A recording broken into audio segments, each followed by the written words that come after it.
Hi there, my name is Mokonzi Mwewa Mwelwa, music teacher by profession and a member of the United Church of Zambia, music director for Bedside Church Choir based at Kwacha East, UCZ.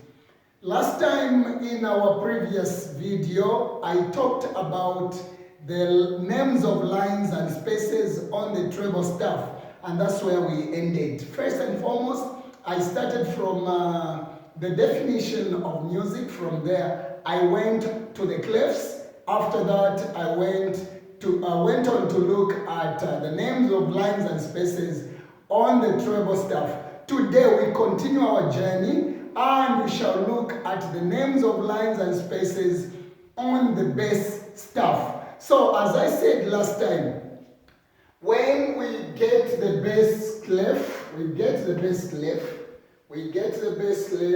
and put it on the staff. This staff is now called the bass staff. Remember, I said a staff is simply a set of 5 parallel lines and 4 spaces on which music is written. Now, when you get the bass clef and put it on the staff, then you are going to call that staff as the bass staff. So today we are looking at names of lines and spaces on the bass staff, And here we go. The first line on the bass staff is G. Remember, last week I said lines and spaces on both treble and bass staff are counted from the bottom going up. So this is line number 1 and this is space number 1. So we have line, spaces, line, space, line, space, line, space. Now, today we're looking at the names of lines and spaces on the bass staff. So the first line is G.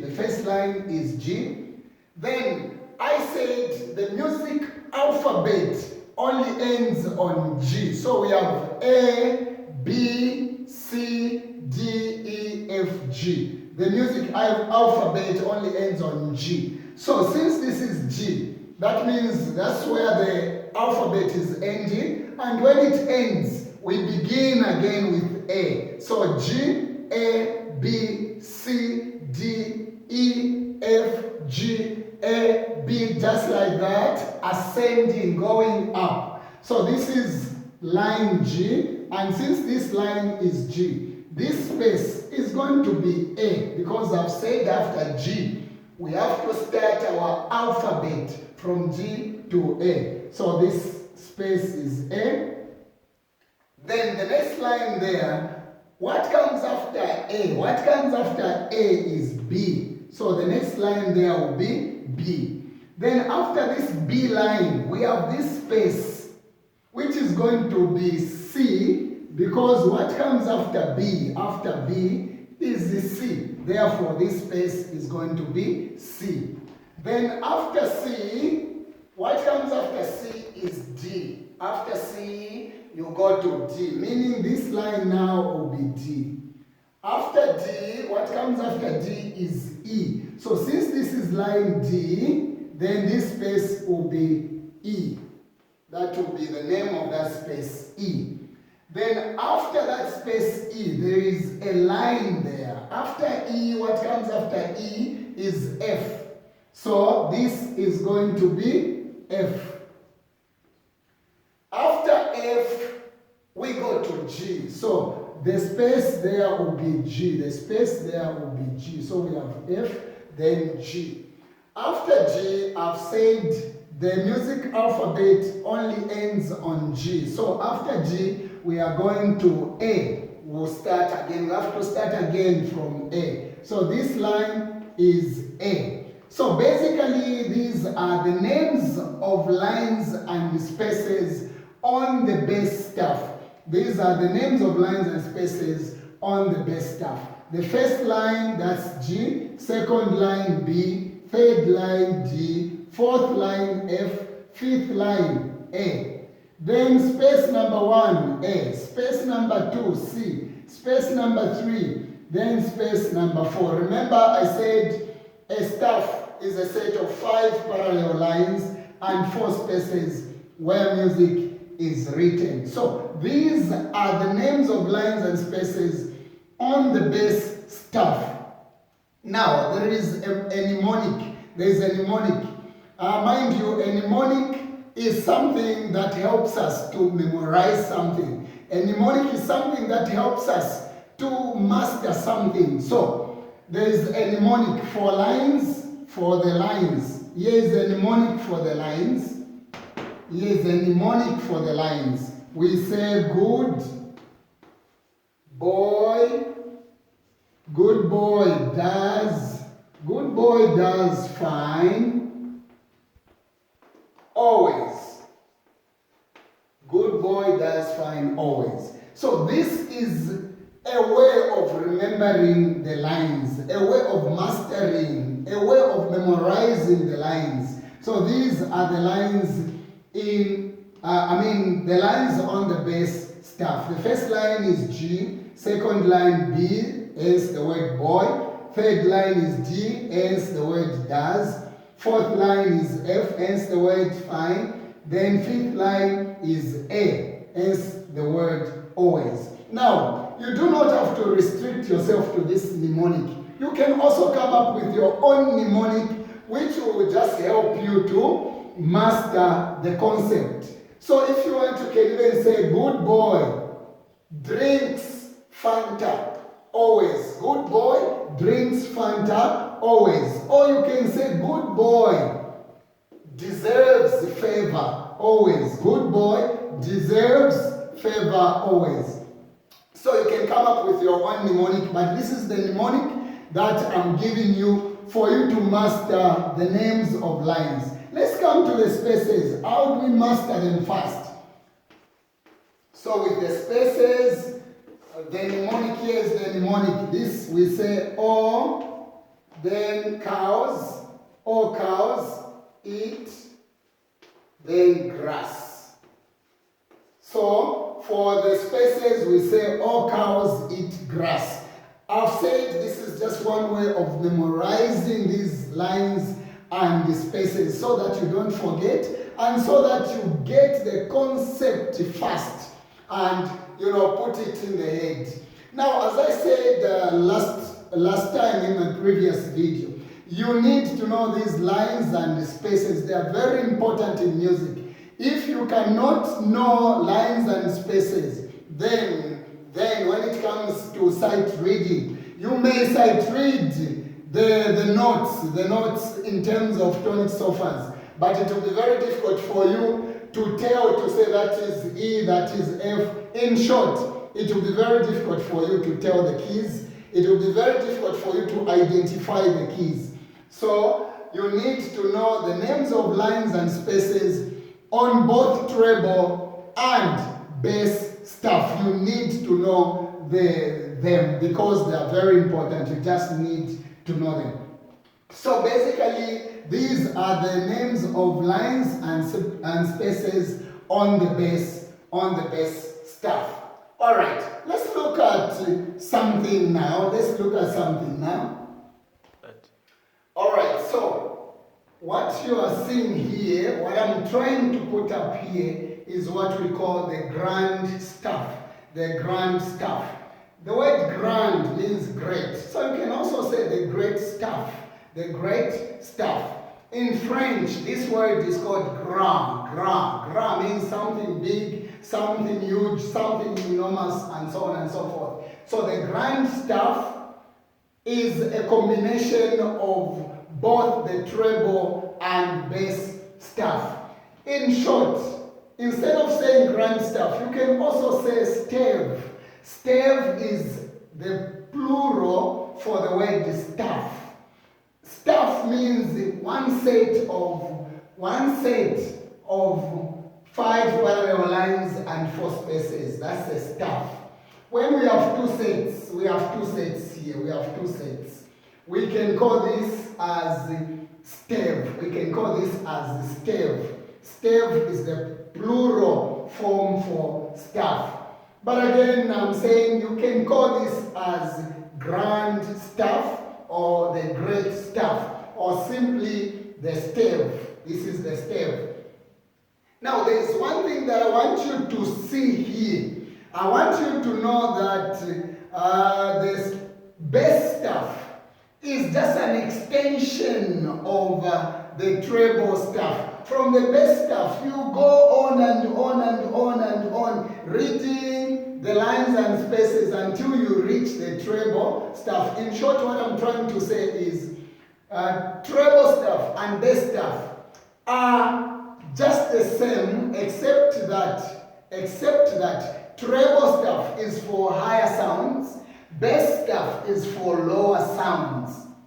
The lines are just the same, but the only distinction, the only difference which is there is that treble staff is for higher sounds, hence the word treble. Then bass staff is for lower sounds. Bass staff is for lower sounds. So now look at this. Here is my bass staff. Here is my bass staff. And here is my treble staff. So now I have both treble and bass staff. Treble and bass staff.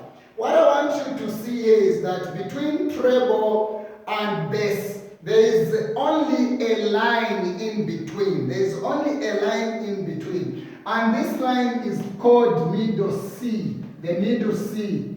That's the middle C. So this line is called the middle C. Now, what's the importance of the middle C? Or why is the middle C there? The middle C separates higher sounds from lower sounds. Or we can say it vice versa. The middle C separates lower sounds from higher sounds. It is a demarcation between higher sounds and lower sounds. That's the middle C. It is the demarcation of higher sounds and lower sounds. So from the middle C, going down here, it means now the sounds are getting lower and lower. From the middle C going up, it means now the sounds are going higher and higher. So that's the difference between treble and bass. That's the difference between treble and bass. Now, let's look at the lines once again. Let's look at the lines once again. The first one on the bass staff, we said this is G. So G. And we already have that mnemonic, good boy. We said good boy does fine always. This is what we said. Good boy does fine always. Good boy does fine always. Then in the spaces, we said all cows eat grass. This is what we said. All cows eat grass. Then good boy does fine always. Now I want you to see that the journey continues. From the bass staff, the journey continues. So if this line, the last line, the top line there is A, then this space here, before the middle C, this space is B. This space is B. In fact, let me use another color. Let me use another color there. So this space is B. This space is B. Since the line there is A, that space is B. And if this space is B, then we have that line, the cut line there, which is the C. The line is the C. This is the one we are calling as the middle C. So the line is C, and after the line we have this space. Since this space comes after C, it is going to be D. From the space D, we have the line. From the space D, we have this line. From D, what comes after D is E. So you've seen that from the bass, now we've entered treble. From the bass, we've entered treble. Just after crossing the middle C, then we've started now reaching the higher sounds. That is treble. So treble, as every good boy does fine. Every good boy does fine. Please, if you've forgotten, refer to my previous video. You'll find what I'm talking about. Every good boy does fine. Then in the spaces here, since this is E, this space is F. Since this is G, this space is A. Since this is B, this space is C. Since this line is D, this space is E. And then we've reached the top line there, which is F. So this is what we call grand staff, grand staff. When we show it like this, or when the music is written on two sets of staff, or rather on the stave. When the music is written on the stave, this is how it is presented. And when it is presented like this, it includes that line which separates treble from bass staff. By the way, you shouldn't forget, treble staff is for higher sounds. So, in a choir, treble, on the treble staff, the voices which are written there, we have soprano, we have alto, we may have contra alto, we may have mezzo soprano, and so on and so forth. Then, on the bass staff, we have lower sounds such as tenor, although tenor may be higher or lower, depending on the key and the manner in which the music has been written. So, on the lower side, we have tenor. On the bass staff, we can write tenor there, we can write bass there, we can write baritone there, we can write mezzo tenor there, and so on and so forth. So this is what we call grand staff. Now, I just want to explain now something here. In my previous video, I said the treble clef is sometimes called, the treble staff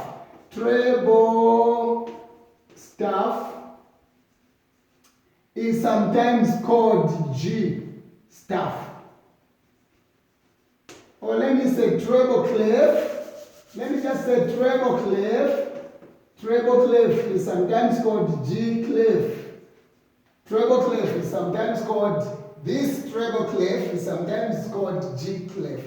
I gave one reason in my previous video to say it is called G clef because it is an old-fashioned letter G. Now today, let me finish now. I said there is another reason why it is called G clef. It is called G clef because it starts on the line G, on line G. It starts on line G there. It starts on line G. I'll give an example. If I'm drawing the treble staff, I'll do this. I'll put a point there. Let me use another color. I'll put a point there. Then I'll go around like that. Now, this line where I started from, that line is called G. This is the G line here. So this shape, this clef begins on the line G. That's why the clef is called G clef. When it is put on the staff, it begins from the G line there. That's why it is called G clef. Same applies to the bass clef. The bass clef, I said bass clef is also called F clef. I said bass clef is also called F clef. And in my previous video, I gave one reason. I said it appears like letter F. It looks like letter F. Then I promised to say there is another reason which I'll give in my next video, which is this video you are watching. This bass clef is called F clef. Reason being that it begins from the line F. You can see the name of the line, it's F. So it begins on the line F. Meaning, when I'm drawing the bass staff, I'll start from the line F. I'll put the dot on the line F there. Then I'll go around like that. So this is the reason why it is called F clef, because it begins on line called F. That's why it is called F clef. Now I've given both reasons which I talked about in my previous video. Now, let me just rub this so that I show you something. Let me rub this so that I show you something. These lines and spaces, friends, are endless. They do not end. They go on and on. Even this side, they go on and on. So, we may have a line above, a line. We have lines and spaces above there. Invisible lines and spaces. Invisible lines and spaces. So we may have a line there, we may have a line there, we may have a line there, we may have a line there, we may have a line there, we may have a line there, we may have a line there. Sometimes in music notation, you may find a musical note written outside the staff. Written outside the staff, maybe on that line, outside the staff. Now where the note is, I think we can even put the stem down. Okay, let me put the stem down. We may have a note outside the staff, Do not get surprised because lines are endless. They go on and on. So if this is F, this space is G. We just continue G. Then this line becomes A. This space B. This line C. This space D. This line E. And it will go on and on. G, A, B, C, D, E, and so on and so forth. Even this side here, down here, this line is G, then this one, the space must be F. Then this line must be E. Then this space must be D. I'm going in reverse order. Descending order. I'm going backwards. It's like you have A, B, C, D, E, F, G. Then you are going backwards. This is what is happening here. So from F, we get back to E. From E, we get back to D. From D, we get back to C. From C, we get back to B. From B, we get back to A. From A, we get back to G. From G, we get back to F. Just like that. So lines and spaces just go on and on and on. They do not end. I think I wanted you to understand this. Lines and spaces do not end, but musicians only use 5 lines. They only show 5 lines where we write the notes. Otherwise, a note can be written outside, it can be written outside there. Now, again, the other thing you need to understand is this.